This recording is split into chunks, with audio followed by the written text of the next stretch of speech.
जय श्री हरि विष्णु। वैशाख पूर्णिमा या बुद्ध पूर्णिमा के नाम से जाने जाने वाली सबसे विशेष पूर्णिमा, इस दिन व्रत धारण करने से, व्रत कथा सुनने से समस्त प्रकार के रोग कष्ट दूर होते हैं और साथ ही घर में सुख समृद्धि का वासा होता है।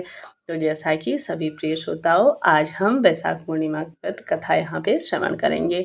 एक नगर में एक धनेश्वर नाम का ब्राह्मण अपनी पत्नी के साथ रहता था, जिसका नाम सुशीला था। उसके जीवन में धन धान्य की कोई कमी नहीं थी, लेकिन फिर भी वह दुखी रहता था क्योंकि उसकी कोई संतान नहीं थी। एक बार उसके नगर में एक साधु महात्मा आए, जो आसपास के सभी घरों से भिक्षा मांगकर अपना जीवन यापन किया करते, लेकिन वह साधु धनेश्वर ब्राह्मण के घर से भिक्षा नहीं ले जाते और इसे देखकर सुशीला और धनेश्वर बहुत ही दुखी रहते। एक दिन उन्होंने उन साधु से पूछा कि आप सभी के घरों से तो भिक्षा लेते हैं, लेकिन हमारे घर से क्यों नहीं लेते।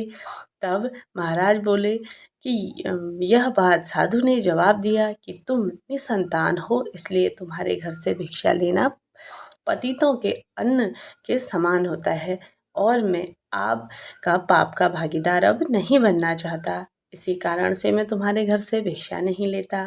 यह सुनकर धनेश्वर बहुत दुखी हुआ, लेकिन उसने साधु महाराज से संतान प्राप्ति का उपाय पूछा।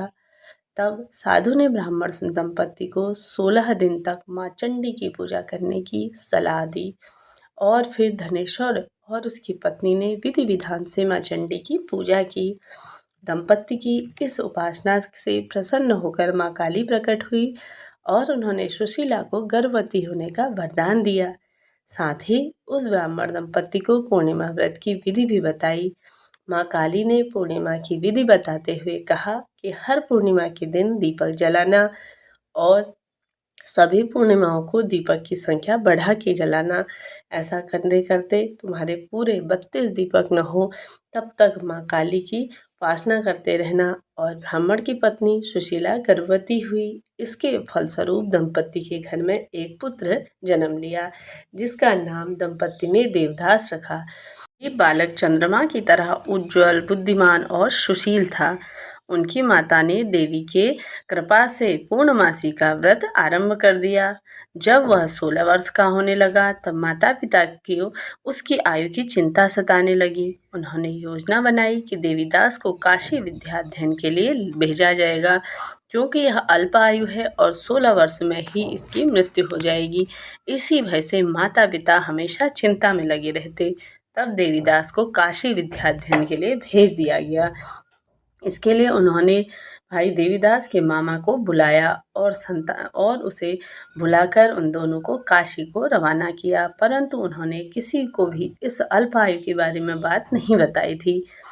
एक दिन वह एक गांव में पहुंचे, जहां एक ब्राह्मण की कन्या का विवाह हो रहा था।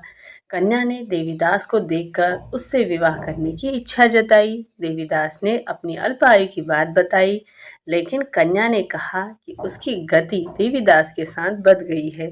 विवाह के पश्चात देवीदास ने पत्नी को एक अंगूठी और रुमाल देकर एक पुष्प वाटिका बनाने को कहा कि जब वह मरेगा तब पुष्प वाटिका के फूल मुरझा जाएंगे और जब वह जीवित होगा तो वे फिर से हरे हो जाएंगे।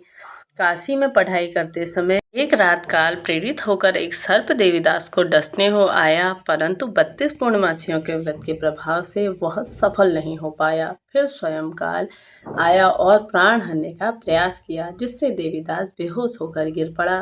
तभी भगवान शिव और माता पार्वती वहां प्रकट हुए।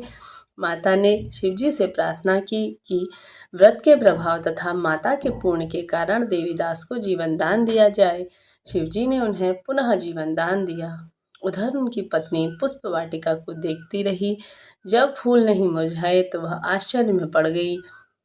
बाद में जब वाटिका फिर से हरी भरी हो गई तो वह समझ गई कि उसका पति जीवित है। तब देवीदास काशी में वापस लौट आया तो उसके ससुर ने उसको खोजते ही उसे पहचान लिया। संयोगवश देवीदास उसके मामा और पत्नी के साथ वहां पहुंच गया। सभी ने उन्हें पहचान लिया और खुशी से उनका अपने घर में स्वागत किया। देवीदास अपने परिवार के साथ अपने घर यानी कि अपने नगर लौट गया। उसके आगमन की खबर सुनकर उसके माता पिता अत्यंत ही हर्षित हुए और उन्होंने भव्य उत्सव मनाया।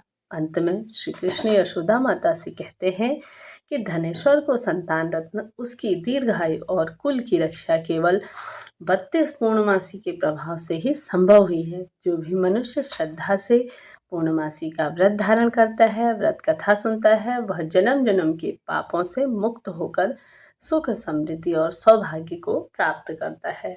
इस प्रकार से पूर्णिमा व्रत की कथा थी। वीडियो यूजफुल रही हो तो वीडियो को लाइक शेयर अवश्य करिए।